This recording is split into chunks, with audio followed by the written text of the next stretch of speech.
All right, welcome back. I previously started to do a bit of Python on another platform, but have decided to move to this one as it is actually free. It's called Future Coder. Maybe it teaches you less or more, or who knows, we will find out. But we're going to be starting from scratch. Future Coder Python, can't talk. All right, we'll cut that bit out. That was just me being weird. All right, Future Coder, learn Python from scratch. Interactive learning, 100% free, I like it. Designed with care for beginners, that's exactly me.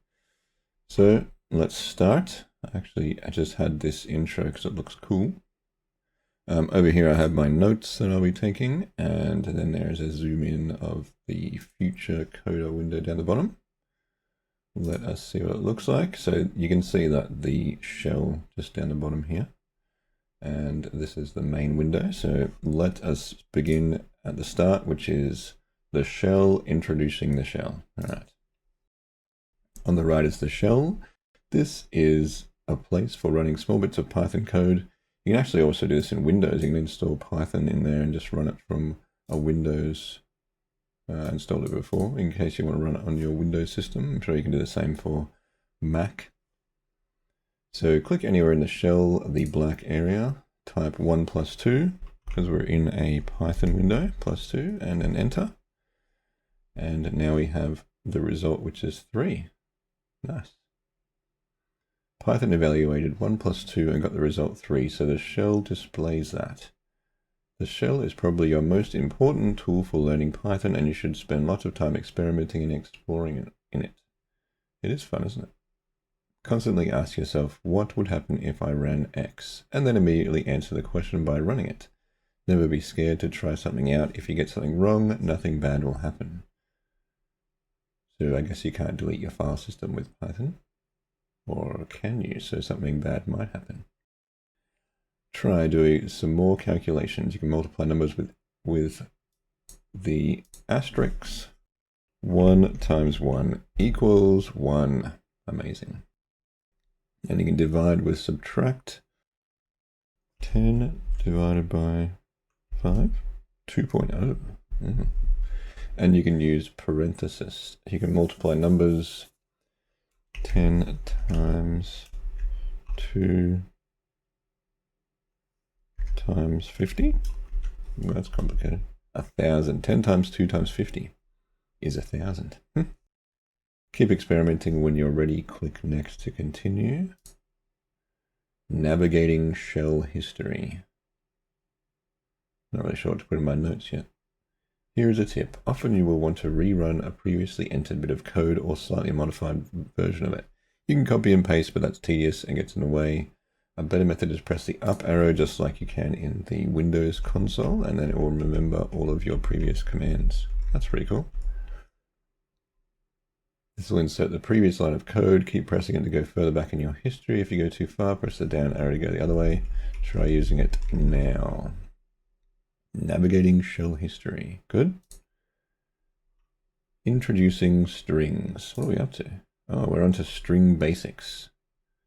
How far shall we go? We'll go into do the shell, string basics, and variables, and then we'll go into for loops in the next video, I think. All right, introducing strings current. Python lets you do much more than calculate. In fact, we're not going to touch numbers or math for a while. Instead, we're going to look at strings. Strings are essentially snippets of text. For example, enter the following into the shell, quotes included. Hello.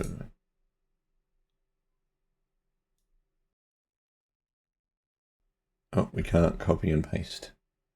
We will remember better if we type it in ourselves when copying is appropriate. Fine.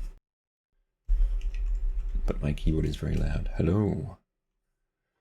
The shell simply gives the same thing back because there is nothing further to calculate. At least it doesn't give an error. I think most other languages will give an error if you just typed in random things. It's kind of a friendly language. It gives back hello. The string is a sequence of characters, 5 characters, and it returns it. Doesn't know what to do with it.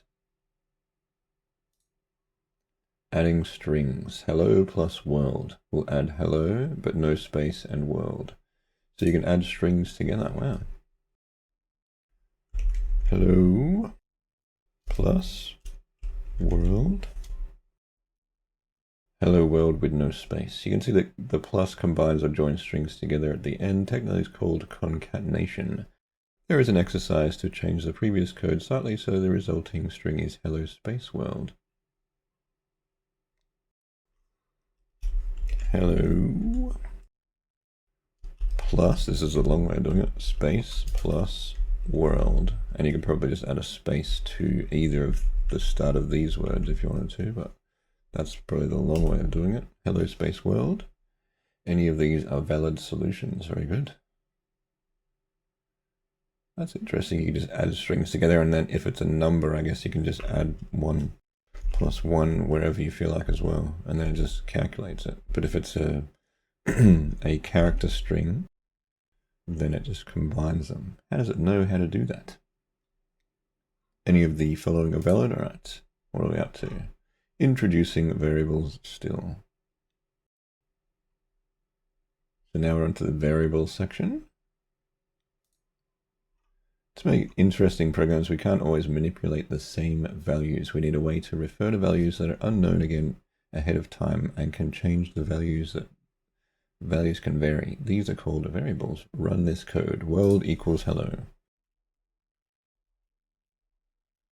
I wonder why they use the single rather than the double. I think that's so you can add variables within there. World equals hello, and it does nothing. Run this code. So we've done that. World equals hello. And it's not accepting it. Oh, word equals. See, I had world in my brain for some reason. Word equals hello. All right. String creates a variable with the word that equals hello. Now see what happens when you run word by itself. Word hello. Ah, so it stores that in itself. It creates a variable with the name word that refers to hello. Now, good for comparison, run word in the shell by itself with the quotes. Yeah, word. What do you think the result will be when you run word with quotes? I'm not sure. I think it will return hello in quotes. Nope. One more try. What is it going to return if we try word in quotes? Hello? Oh, it returns word. I didn't know that. I wonder why that is.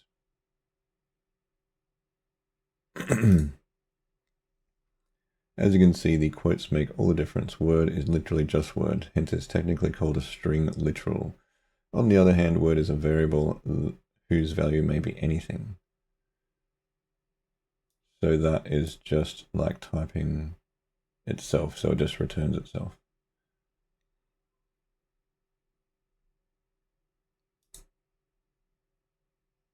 What are you supposed to do now?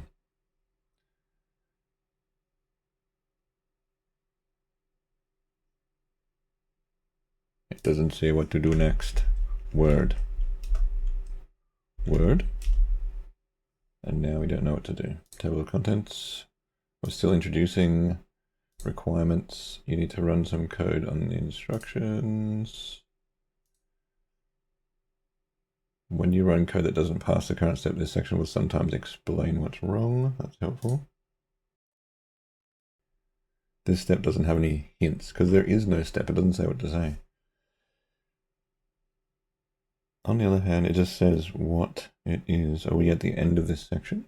Show solution. Are you sure? Oh, there is no question. See what happens when we run word. Word, we did that. We ran this. And then it doesn't say what to do. Sunshine. Oh, what's sunshine without quotes? Okay. Sunshine. What's sunshine without quotes? Because it has nothing assigned to it, it will just return sunshine. Is that correct?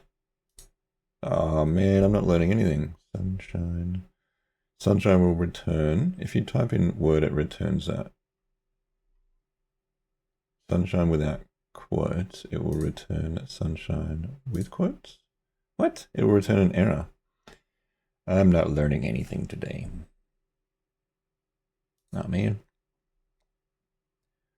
Name sunshine is not defined.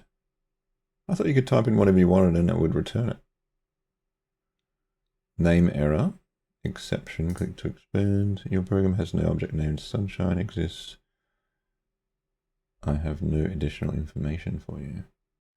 The answer is that sunshine looks like a variable, so Python tries to look up its value, but since it was never defined. But didn't we type in a word before where it just returned that word? So if you type in sunshine, sunshine looks weird if you keep looking at it. Sunshine, and then sunshine does an error. Didn't we do word and then it just returned word before? Or if you do it in quotes, it returns it. And if you don't do it in quotes, it doesn't return anything. It returns an error. Well, that is variables. Exciting.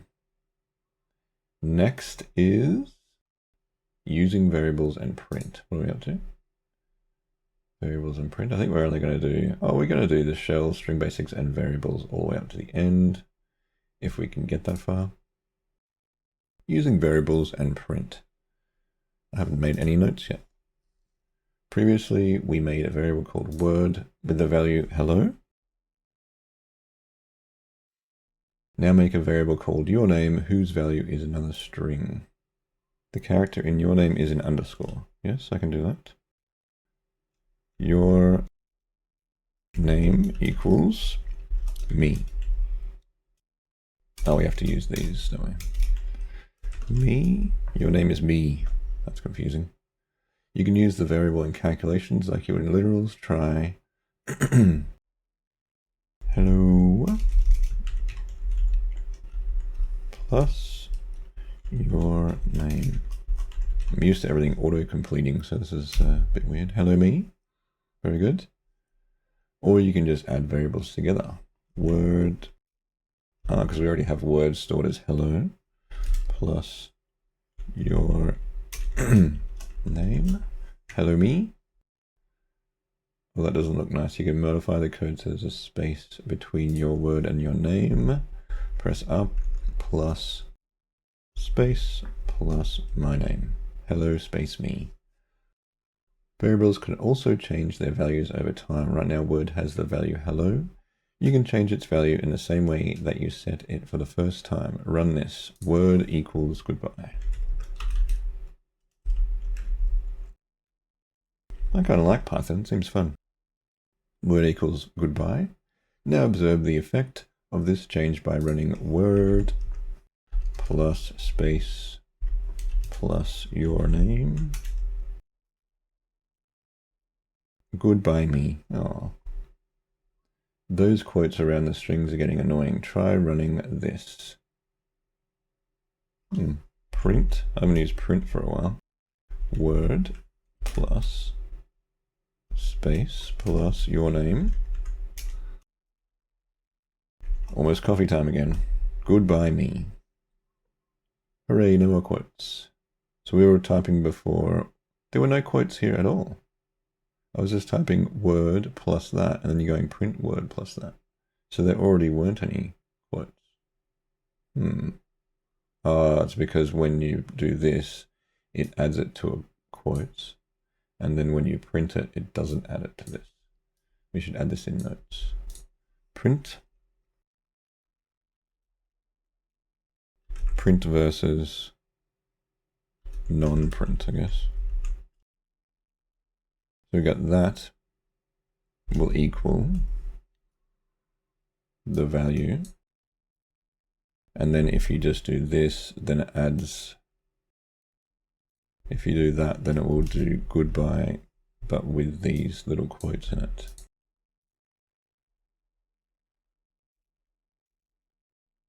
Python. Well, that looks nice.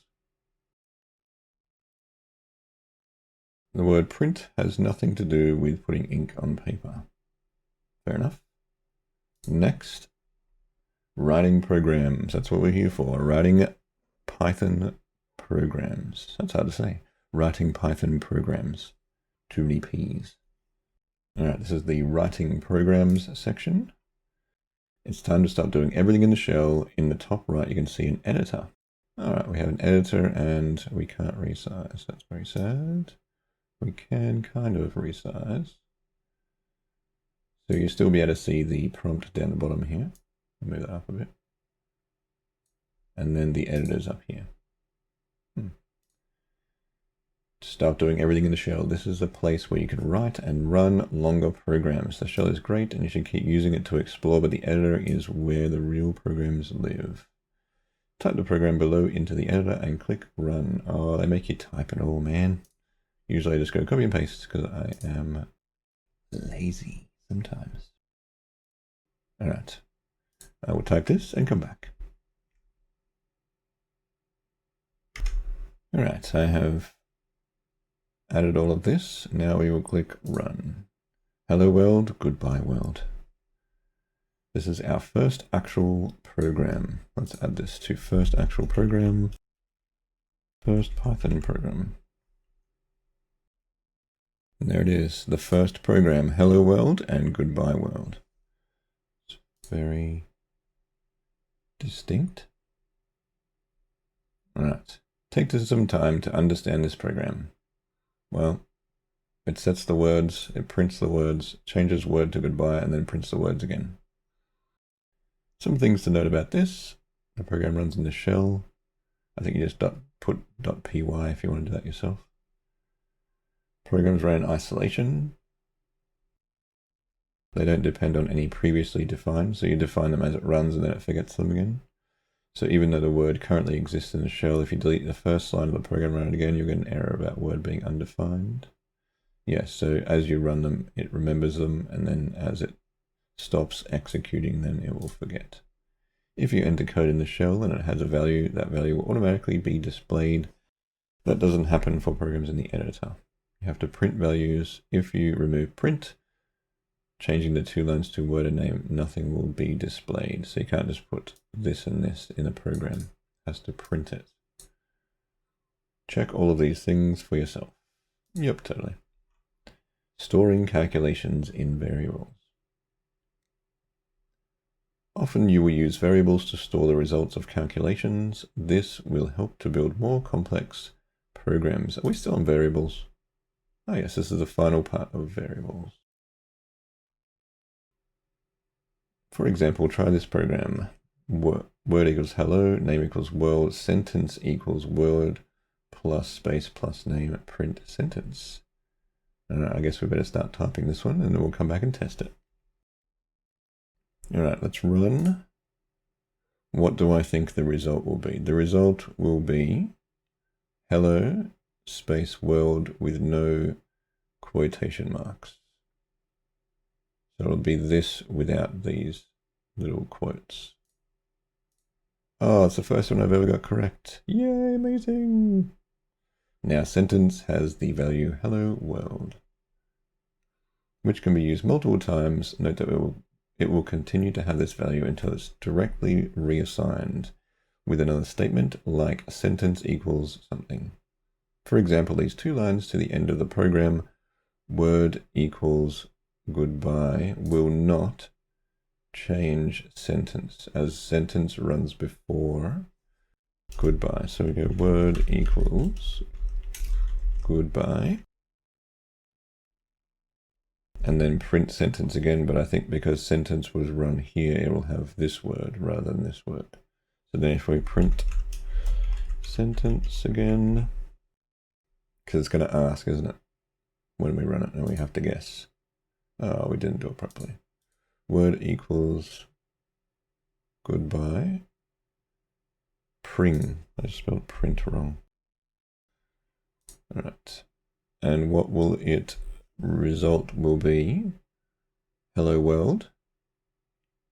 And then it will be hello world again.